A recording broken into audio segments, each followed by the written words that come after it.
फार crime branch या सगळ्यांना टॅप करू शकली नाही. आणि ती टॅप न करू शकायचं एक सगळ्यात महत्वाचं कारण जे आता समोर आलंय, भारतीय विद्यापीठवाल्यांनी दत्ता काळेचा जेव्हा तपास सुरू केला, तर आता क्राईम ब्रांचकडे युनिट 1 कडे हँडओव्हर केल्यावर त्यांच्या असं लक्षात आलं, ही पोरं मोबाईल वापरतच नाही.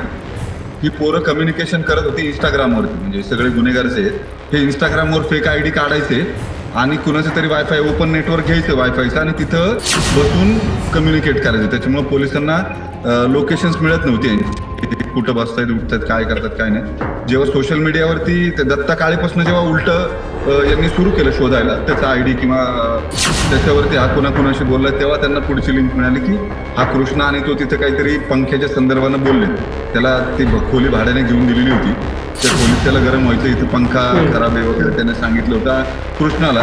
ते दुरुस्त करायला पैसे पाठवून दिले होते कृष्णाने. असं काहीतरी त्यांचं महिन्याभरातलं कम्युनिकेशन क्राईम ब्रांचच्या तपासामध्ये समोर आलेलं होतं. टॉप टार्गेट त्यांचं आंदेकरांचं कुठलं होतं तर ते सोमनाथ गायकवाडचा मुलगा. तो अल्पवयीन आहे, त्याचा काही गुन्हेगारीशी संबंध नव्हता. पण माझा मुलगा मारल्यावरती तुला पण कळलं पाहिजे किंवा ती मुलगा मेल्याची वेदना काय आहे ती तुला सुद्धा कळाली पाहिजे किंवा तुझ्या खांद्यावरती त्याचा मृतदेह गेला पाहिजे. हा जो काही बंडूच्या डोक्यामधला राग होता तोच या खुनाचं एकमेव कारण. मग तो मुलगा लहान असू दे, अल्पवयीन असू दे, गुन्हेगारीशी त्याचा संबंध नसू दे, काहीही असू दे, काही जरी असलं तरी सुद्धा सुट्टी मिळणार नाही, असं त्याचं एकूण त्याचा पहिल्यापासूनचा त्याच्याबद्दलची इमेज आहे किंवा प्रतिमा आहे. आणि झालं तसंच. यांनी सगळ्यांनी सोमनाथच्या मुलावरती ट्रॅप लावला रेकी करायसाठी. या कृष्णाला दत्ता काळे नावाचा जो आता भारतीय विद्यापीठ पोलिसांनी जो आरोपी पकडला 31 तारखेला, त्या आरोपीला रेकीसाठी फक्त तिथं ठेवलेलं होतं. सोमनाथची बायको आणि मुलगा जिथं राहत होते तिथं 50 मीटरच्या अंतरावरती एक खोली भाड्याने घेतली होती 1.5 महिन्यापूर्वी आणि तिथं तो राहत होता.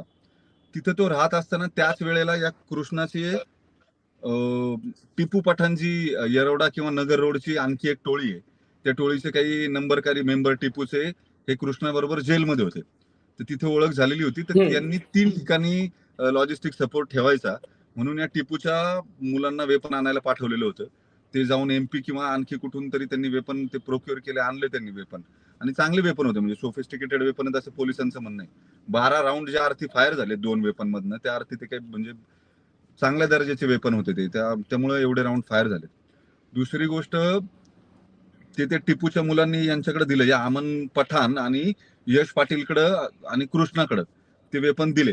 आता या सगळ्यामध्ये पोलिसांनी 30 तारखेला तो आरोपी पकडलेला होता दत्ता काळे, सोमनाथच्या घराची रेकी करणारा. पण ते तिथं त्यांना भारतीय विद्यापीठ पोलिसांना टीप लागल्यावर त्यांनी दत्ताला पिकअप केलं आणि त्याच्या इंट्रोगेशन मध्ये हे सगळं समोर आलं होतं की हा अमन पठाण,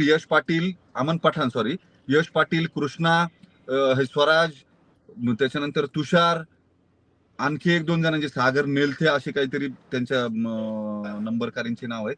या सगळ्यांची नावं त्या दत्तानी सांगितली होती आणि सोमनाथच्या मुलावरती ट्रॅप लावला होता आणि त्याचा खुनाचा बदला वनराजच्या घेऊन 1 तारखेलाच त्याचा खून करायचा असं ठरलेलं होतं. पण दत्ता काळेला उचलल्यामुळे यांचा तो प्लॅन फसला आणि यांना ते काही करता आलं नाही. त्याच्यामुळं त्यांनी ते गडबडले. मग त्यांचं जे ठरलेलं होतं वर्ष श्राद्धाच्या आधीच बदला घ्यायचा, ते काही त्यांचा तो डाव फसल्यामुळे ते जरा सैरभैर झाले आणि त्यांनी लगेच 2-3 दिवसानंतरच त्यांचा दुसरा अटेम्प्ट केला, तो म्हणजे आयुष कोमकर. वास्तविक आयुष कोमकरचा गुन्हेगारीशी काही संबंध नाही. गणेश कोमकर तसा काही फार ऍक्टिव्ह गुन्हेगार नव्हता, तो धंद्याचा पार्ट बघत होता. त्याच्यावरती 1-2 गुन्हे होते या धंद्याच्याच वादात, कोणावर तरी ऍसिड फेकलेलं किंवा कोणाला तरी मारलेलं असलेच गुन्हे होते किरकोळ. हा आयुष कोमकरचा तर अर्थार्थी गुन्हेगारीशी संबंध नव्हता, म्हणजे तो आंदेकरांकडे फार नसायचा सुद्धा. ते काय करायचे या सगळ्या प्रकरणामध्ये, त्यांच्याकडून जेव्हा आयुष कोमकर लोकेट झाला ते सोपं होतं, म्हणजे आंदेकरच्या घराच्या समोरच ती बिल्डिंग आहे जिथे ते राहतात, त्याच्यामुळे त्यांना तिथली इन्फॉर्मेशन मिळणं काही अवघड नव्हतं.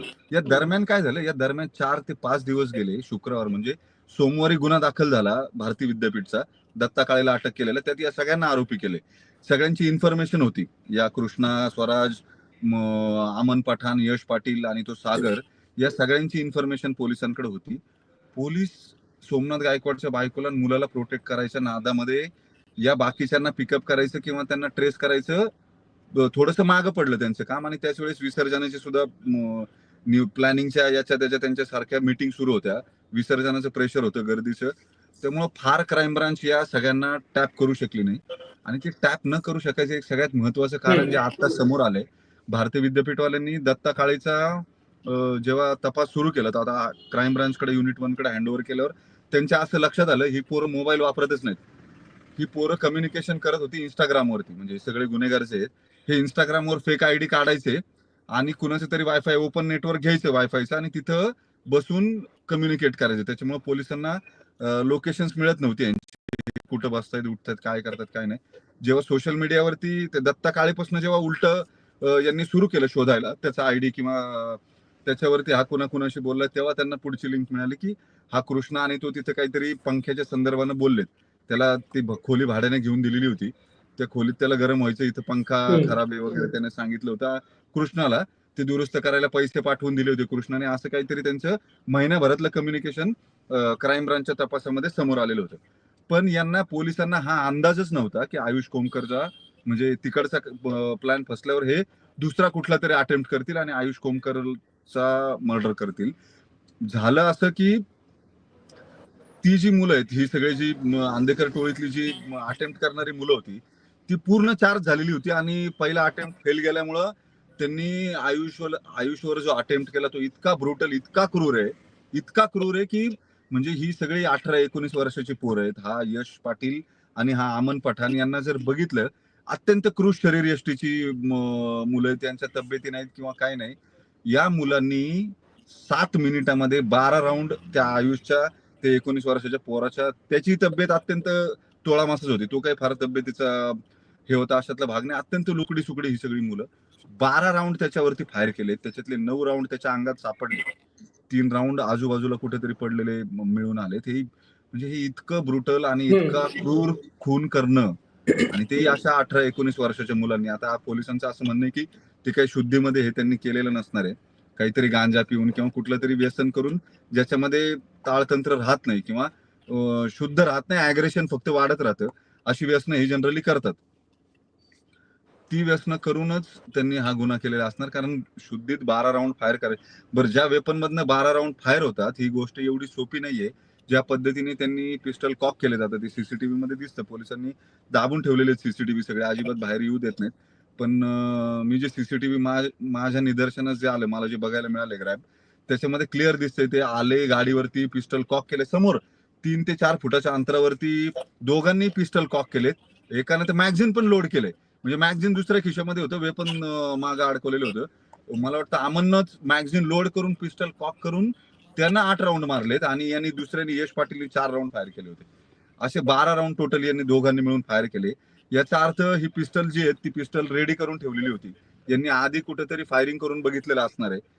ज्या अर्थी एवढा कॉन्फिडन्स होता त्यांना, बरोबर. ती ऑइलिंग वगैरे करून किंवा रेडी करून ही पिस्टल्स आणि हे सगळं ठेवलेलं होतं आणि मग त्याच्यातून त्यांनी याचा आयुषचा मर्डर केला. आता काल हे सगळं झालं, त्याचे अंत्यसंस्कार झाले. तो गणेश कोमकर नागपूर जेलमधनं त्याला आणलं पोलिसांनी मोठ्या बंदोबस्तात. काल भीती होती पोलिसांना सुद्धा की हे आंदेकर टोळी त्याच्यावरती सुद्धा अटेम्प्ट करेल.